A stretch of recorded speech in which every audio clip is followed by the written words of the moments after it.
आप देख रहे हैं एएनएम न्यूज, आपके साथ में हूं पूजा परमार। देश में हर साल 8 अक्टूबर को भारतीय वायुसेना दिवस मनाया जाता है। आज भारतीय वायुसेना अपना 88वां स्थापना दिवस मना रही है। गाजियाबाद के हिंडन एयरबेस पर वायुसेना दिवस का जश्न मनाया जा रहा है। इसके लिए कई दिनों से ही तैयारियां शुरू हो चुकी थीं और कोरोना की गाइडलाइन का पालन करते हुए सभी तैयारियां की गई थीं। आजादी के बाद से ही देश की वायुसेना को एडवांस करने का सिलसिला लगातार जारी है। यही कारण है कि देश की वायुसेना आज दुनिया के टॉप 5 देशों की वायुसेना में शामिल है। 8 अक्टूबर 1932 को भारतीय वायुसेना का गठन किया गया था। उसके बाद इंडियन एयरफोर्स के वायुयान ने अपनी पहली उड़ान 1 अप्रैल 1933 को भरी थी। उस समय इसमें आरएएफ द्वारा प्रशिक्षित 6 अफसर और 19 हवाई सिपाही शामिल थे। उसके बाद से दिनों दिन वायुसेना को मजबूत करने के लिए काम किया जा रहा है। 1953 में ही वायुसेना के लिए फ्रांस के चर्चित टूफानिस लड़ाकू जेट को खरीदा गया था। साल 2002 के बाद अब वायुसेना के बेड़े में राफेल को शामिल किया गया है। वायुसेना दिवस पर प्रधानमंत्री नरेंद्र मोदी ने योद्धाओं को बधाई दी।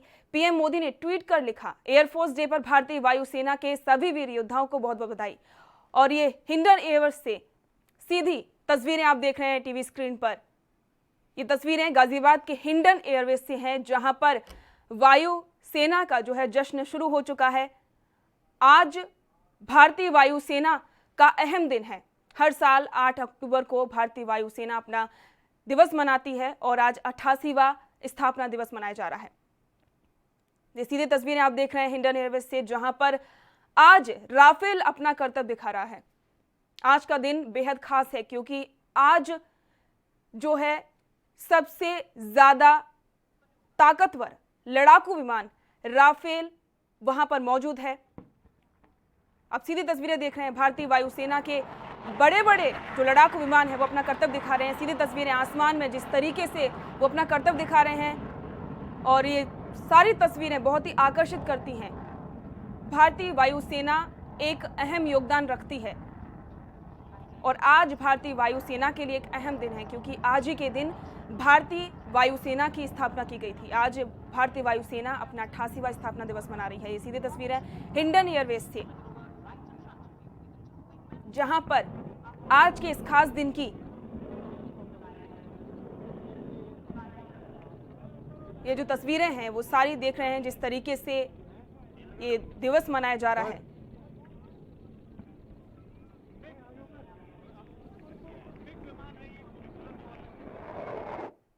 गाजियाबाद से संजीव सिंह संवाददाता हमारे साथ जुड़े हैं। संजीव, जिस तरीके से सीधे तस्वीरें सामने आ रही हैं हिंडन एयरबेस से, काफी ज्यादा उत्साहित करने वाली हैं और सभी लोगों में खास उत्साह देखने को मिल रहा है। जो गाजियाबाद के लोग हैं उनमें किस तरीके का उत्साह देखने को मिल रहा है?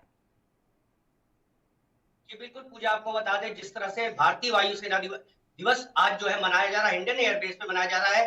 तमाम तरह के जो लड़ाकू विमान है उनकी दमखम और शौर्य का जो है वो कर्तव्य दिखाया जा रहा है। आसमान में जिस तरह से कर्तव्य दिखाया जा रहा है, साथ ही साथ बता दें जिस तरह से पहली बार एयरबेस के जो बेड़े में जो है राफेल को भी शामिल किया गया और राफेल जिस तरह से अभी कुछ ही क्षणों में जिस तरह से आसमान में जो कर्तव्य के नजारे देखने को मिले वो वास्तव में काफी उत्साहित जो लोग हैं वो देख करके काफी उत्साहित हो रहे हैं। काफी खुशी है एयरबेस हिंडन एयरबेस के अंदर भी कि जिस तरह से कर्तव्य दिखाया जा रहा है, एक शौर्य का दमखम जो है भारतीय वायुसेना दिखा रही है। तो कहीं ना कहीं एक खुशी की लहर है अगर बात की जाए तो, कि जिस तरह से अगर भारतीय वायुसेना के बेड़े में जिस तरह से जो लड़ाकू विमान है, चाहे तेजस की बात की जाए, चाहे सुखोई की बात की जाए, चाहे SU-30 की बात की जाए, चाहे MKI की बात की जाए, तो तमाम लड़ाकू विमान जो है भारतीय सेना के पास। और अगर बात की जाए तो विश्व में चौथे नंबर पे भारतीय वायुसेना, और जिस तरह से आज अपना 88वां जो स्थापना दिवस मना रही है उसको लेकर के काफी जो है खुशी की लहर है। जी बिल्कुल, काफी पहले दिनों से ही इसकी तैयारियां चल रही थी। पिछले कुछ दिन पहले भी तस्वीरें साफ तौर पर आई थी जिसमें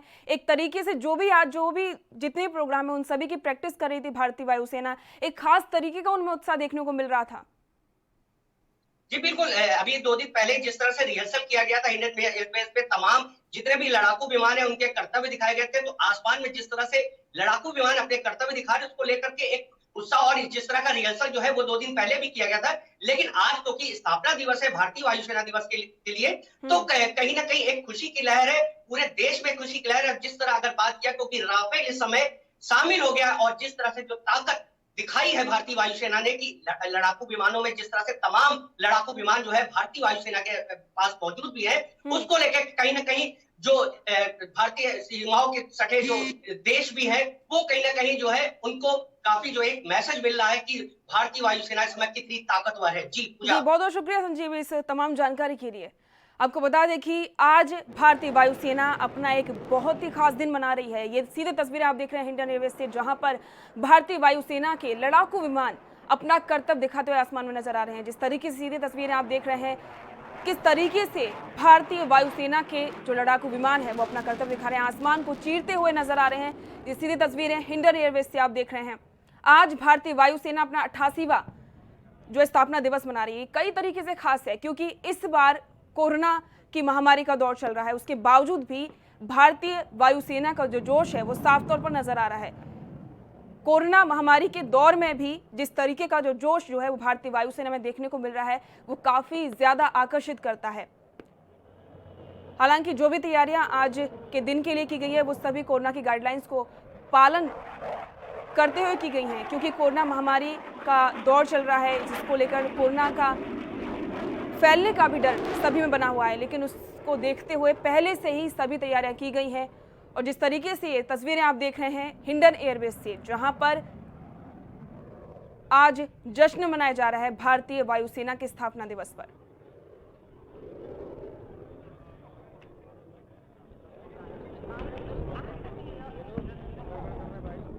इस दिवस के मौके पर प्रधानमंत्री नरेंद्र मोदी ने भी भारतीय वायुसेना को बधाई दी थी और इसी के साथ में रक्षा मंत्री राजनाथ सिंह ने भी वायुसेना को बधाई दी थी। राष्ट्रपति रामनाथ कोविंद ने भी भारतीय वायुसेना को बधाई दी थी स्थापना दिवस के मौके पर। आपको बता दें कि 8 अक्टूबर 1932 को भारतीय वायुसेना का गठन किया गया था और उसके बाद से लगातार ये हर साल दिवस मनाया जाता है और आज 88वां दिवस मनाया जा रहा है। सीधी तस्वीरें हिंडन एयरबेस से आप देख रहे हैं, जहां पर स्थापना दिवस का जश्न मनाया जा रहा है। खास तौर पर जश्न मनाया जा रहा है। इस साल का जश्न कई तरीके से खास है।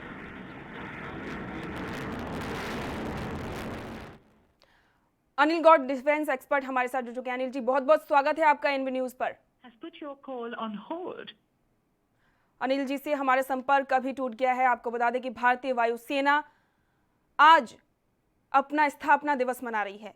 ये दिवस कई मायनों में खास है क्योंकि जिस तरीके से देखा जा रहा है अब जो है कोरोना महामारी का दौर चल रहा है और साथ ही सबसे बड़ी बात यह भी है कि इस बार भारतीय वायुसेना के बेड़े में राफेल शामिल है। डिफेंस एक्सपर्ट अनिल गौड़ जी हमारे साथ जुड़ चुके हैं। अनिल जी, बहुत बहुत स्वागत है आपका एएनबी न्यूज पर। नमस्कार जी।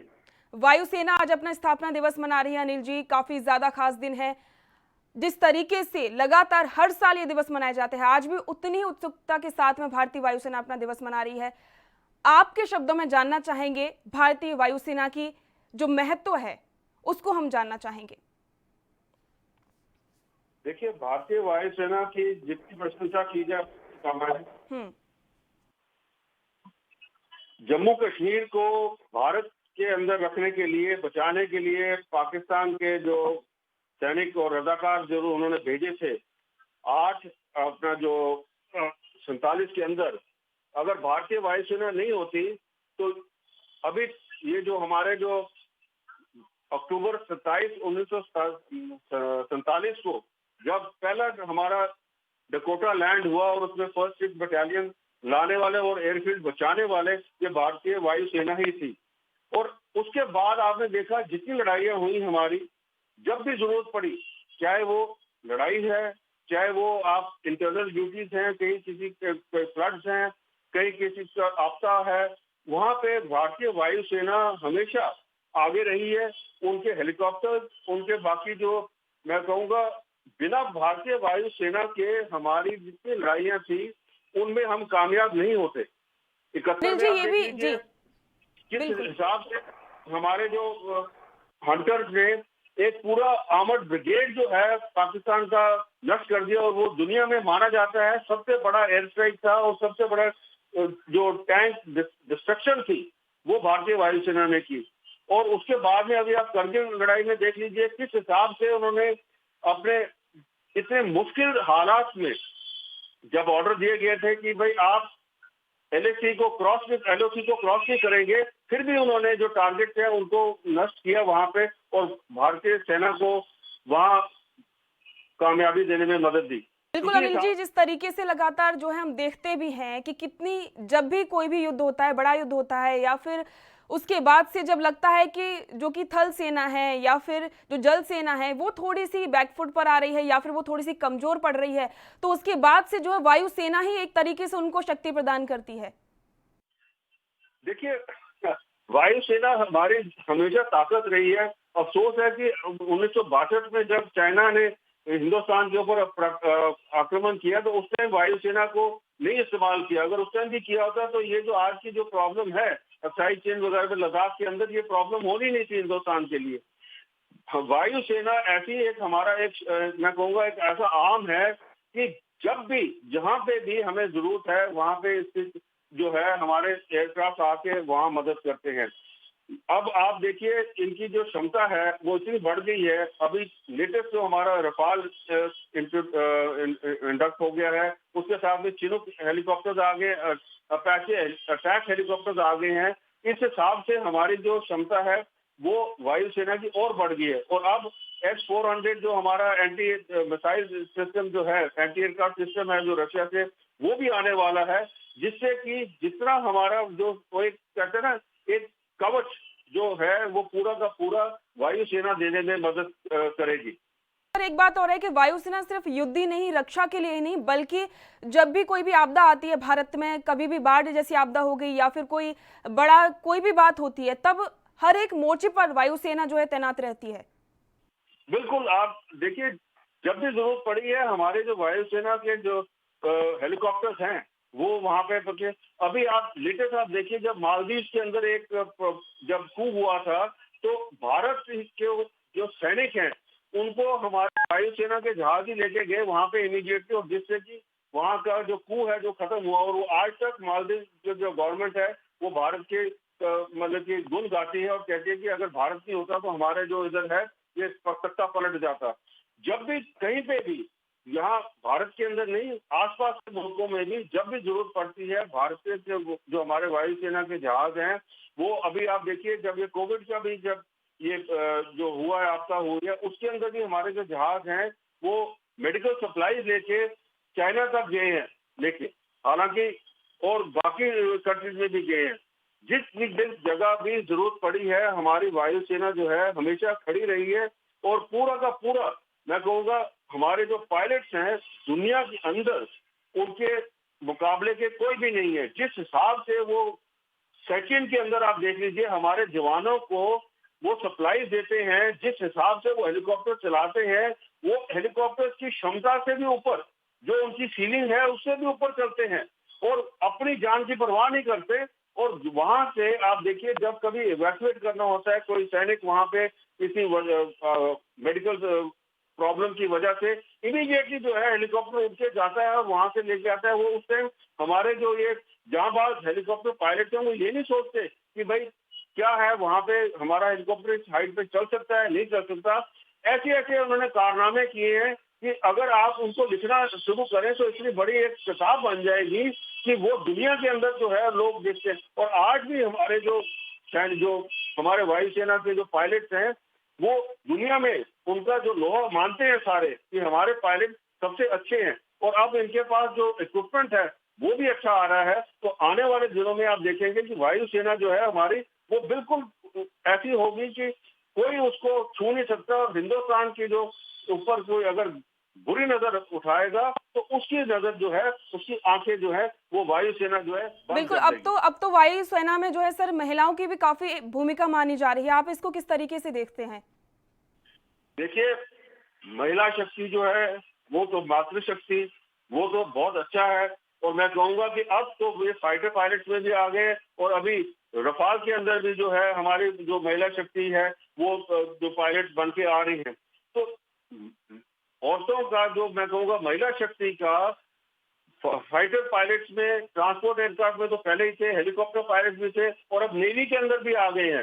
तो ये जो है इसमें तो ये तो बहुत अच्छी बात है मैं कहूँगा, क्योंकि जो जिस हिसाब से हमारी जो महिला शक्ति है वो वहां पे जो कार्य करते हैं वो एक उन्होंने अपना एक स्थान बना लिया है और उन्हें दिखा दिया है कि हम किसी से काम नहीं है, और वाकई वो किसी से काम नहीं है। वायुसेना में छोड़ के इवन ये तो बात अब साफ हो चुकी है, जिस तरीके से जो महिला शक्ति है वो हर एक मौजूदा समय में हर एक क्षेत्र में मौजूद है, भारतीय वायुसेना में एक अहम भूमिका निभाई है। सर बहुत बहुत शुक्रिया आपका इस तमाम चर्चा के लिए और इन न्यूज़ के साथ जुड़ने के लिए। और इसी के साथ में वक्त हो गया एक छोटे से ब्रेक का, जल्द लौटेंगे।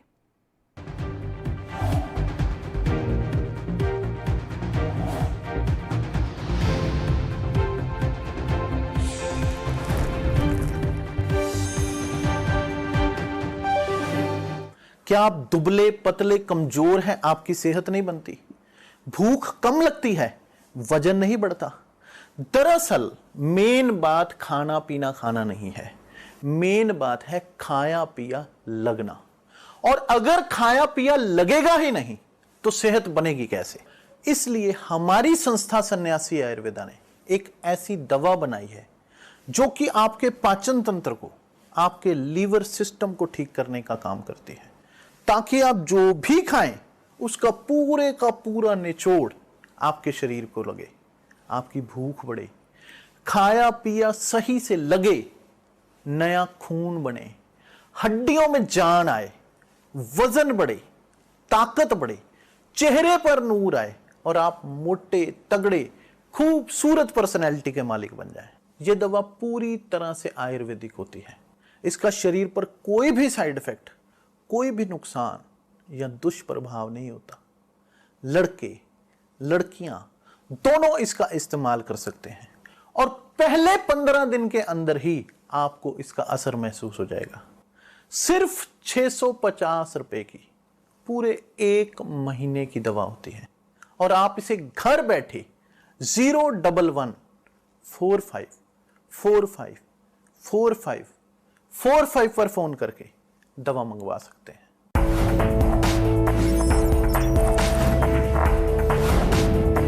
कम ब्रेक और ज्यादा खबरों के साथ देखिए ANP news in channel number पर।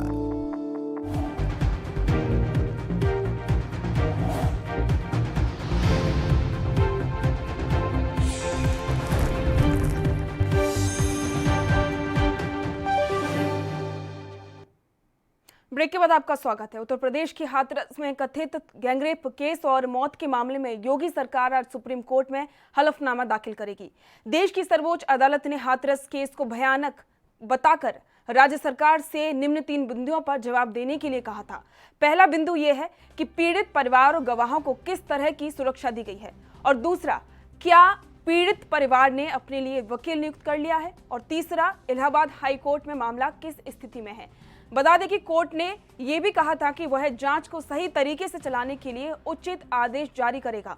इन्हीं सवालों के जवाब में योगी सरकार आज कोर्ट में हलफनामा दाखिल करेगी। हालांकि आज इस मामले की सुनवाई नहीं है, वह अगले हफ्ते होगी। इसी के साथ पीड़िता के परिवार की सुरक्षा को और ज्यादा बढ़ाते हुए उसके घर पर सीसीटीवी कैमरे और मेटल डिटेक्टर लगाए गए हैं।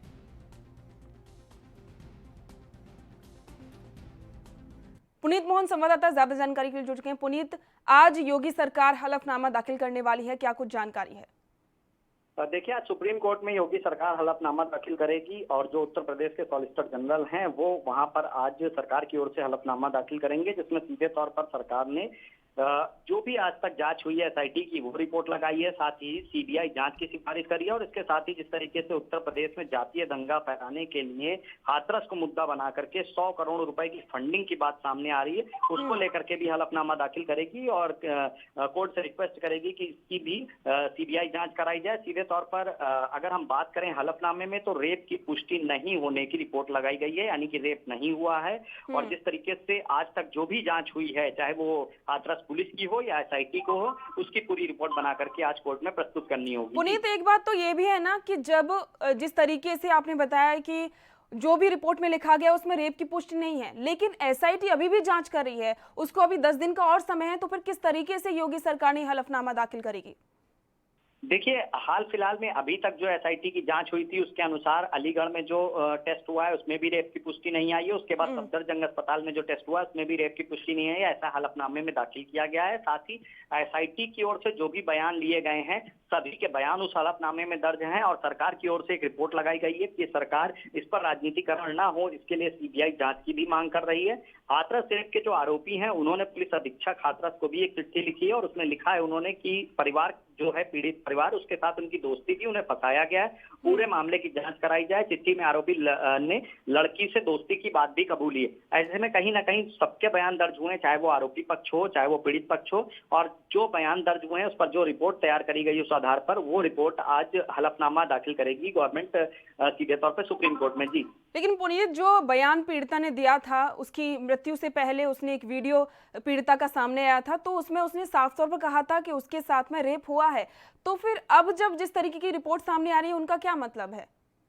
देखिए, मेडिकल रिपोर्ट के आधार पर हलफनामा लगाया जा रहा है और सरकार का कहना है कि मेडिकल रिपोर्ट जो लगाई गई है वो सीधे तौर पर जो मेडिकल हुआ था उसमें उसकी रेप की पुष्टि नहीं हुई है। दूसरा सबसे बड़ा सवाल, जो रात में 2:30 बजे अंतिम संस्कार हुआ था, सरकार का कहना है कि जातीय दंगा न भड़कने पाए, वहां की कानून व्यवस्था न डिस्टर्ब हो, इसको लेकर के रात में आनंद फानंद में पीड़िता का अंतिम संस्कार करा दिया गया था। हलफनामे में ये भी बात लिखी हुई है। एसआईटी ने जो जांच करी है, जितने लोगों के बयान हुए हैं वो भी दर्ज हैं और सीधे तौर पर आज ये हलफनामा गवर्नमेंट सुप्रीम कोर्ट में जमा करेगी। जी तो पुनीत, जिस तरीके से डबल रुख देखने को मिल रहा है सरकार का, शुरुआत में सरकार ने कहा था कि जो भी पीड़िता को पूरी तरीके से न्याय मिलेगा, जो भी आरोपी हैं उनको सजा मिलेगी, लेकिन अब जिस तरीके का दूसरा रुख देखने को मिल रहा है वो थोड़ा सा समझ से परे है। देखिए, सीधे तौर पर कहीं ना कहीं उत्तर प्रदेश सरकार के मुख्यमंत्री योगी आदित्यनाथ का एक दायित्व ये भी है कि किसी भी निर्दोष को सजा ना हो। ऐसे में जैसा हमने देखा कि हाथरस को पूरी तरीके से विपक्षी पार्टियों ने एक राजनीतिकरण का मुद्दा बनाया और जिस तरीके से पीएफआई की फंडिंग की बात सामने आ रही है और जितने भी सामाजिक संगठन या राजनीतिक संगठन है और जो राजनीतिक दल है उन्होंने अपनी राजनीतिक रोटियां सेकने में कोई कसर नहीं छोड़ी है। ऐसे में कहीं ना कहीं सरकार एसआईटी के माध्यम से जांच करा रही है। यही एसआईटी अपनी जांच कंप्लीट करने के बाद 10 दिन के बाद में सीबीआई अगर इस केस को हैंड ओवर लेती है तो अपनी रिपोर्ट सौंपेगी और इसी एसआईटी की रिपोर्ट के अनुसार आज तक जो जांच हुई है उसमें हलफनामा उत्तर प्रदेश सरकार दाखिल कर रही है। जी पुनीत, बहुत बहुत शुक्रिया इस तमाम जानकारी के लिए।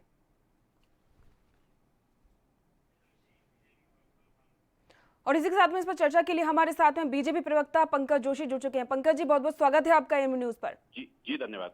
आज योगी सरकार हलफनामा दाखिल करने वाली है, इस पर क्या कहना चाहेंगे आप? उस जो भी हलफनामा है उसमें जानकारी के अनुसार ये सामने आया है कि जो रिपोर्ट है वो ये साबित करती है कि पीड़िता के साथ में जो भी है वो वारदात नहीं हुई है गैंगरेप की।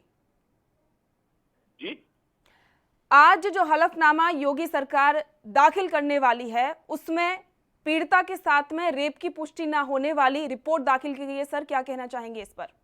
देखिए, मैं कह रहा हूँ कि जांच में दाखिल क्या किया जाएगा, हलफनामे में क्या दाखिल किया जाता है, ये देखिए वहाँ की सच्चाई के बारे में। लेकिन मैं एक चीज बहुत साफ से बता दूं कि कोई भी यूपी सरकार द्वारा, भारतीय जनता पार्टी सरकार द्वारा कोई भी ऐसी चीज दाखिल नहीं की जाएगी जिसके अंदर जो है सच ना हो या जिसके अंदर जो है उसकी जांच में जो है सही तरीके से ना हो, क्योंकि जिस तरीके से यूपी का माहौल बिगाड़, यानी कि आपका साफ तौर पर यह कहना है कि पीड़िता के साथ में रेप नहीं हुआ है?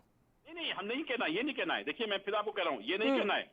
आप इसको इस तरह मत मोड़िए। मैं कह रहा हूं कि आप यदि योगी जी का पहला ट्वीट देखिए कि ये वारदात जो है क्या हुआ है क्या नहीं हुआ एक अलग चीज है, लेकिन आने वाले वक्त में भी ऐसी जो वारदात करने की सोच रखने वाले लोग हैं उनको भी जो है सजा से जो है उनका जो है दिल कांपना चाहिए। एक बार जो है उसको जो है दिल कांपना चाहिए। ये व्यवस्था कर रहे हैं और लगातार दो बड़ी बातें हैं कि वहां जिस तरीके के यूपी को चलाने वाले, देश के ऊपर बोलने वाले लोग, बाहर से फंडिंग करने वाले, इनके अगेंस्ट जो जांच है, मैं कह रहा हूं राष्ट्र के प्रति, किसी राष्ट्र के किसी नागरिक के प्रति, खास करके जो है बहन बेटियों के प्रति यदि कोई गलत नजर देखेगा, मन में सोच भी रखेगा तो उसको ऐसी सजा मिलेगी कि लेकिन सर उसके बाद इस घटना, हाथरस की घटना के बाद से भी यूपी में कई सारे रेप हो चुके हैं। उसके बाद में फिर क्यों है, जब योगी सरकार ने साफ तौर पर कहा था कि हम बेटियों को पूरी सुरक्षा देंगे, उसके बाद से इतने सारे रेप के केसेस सामने आ रहे हैं, सुरक्षा क्यों नहीं दी गई? मुझे बताइए, एक भी ऐसा आपके पास केस यदि हो जिसमें एफआईआर लॉन्च नहीं हो, जिसके अंदर जांच नहीं हुई हो? क्या सर सिर्फ एफआईआर से ही काम चल जाएगा?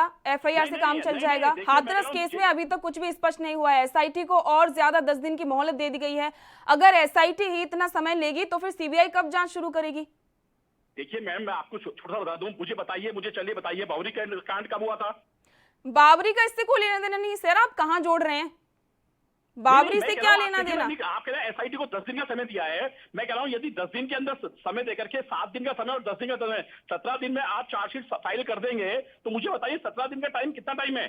सर ये तो आप कोई ऐसा साफ टाइम है तौर नहीं पर आप आपकी ही सरकार से पूछिए, और जो भी वहां पर कानून व्यवस्था है उससे सवाल करिए, जो पुलिस है उससे सवाल करिए। इस तमाम चर्चा के लिए आपका बहुत बहुत शुक्रिया। इस बुलेटिन में फिलहाल इतना ही। देश दुनिया की तमाम चर्चा के लिए, तमाम खबरों को जानने के लिए देखते रहिए एएनबी न्यूज। नमस्कार।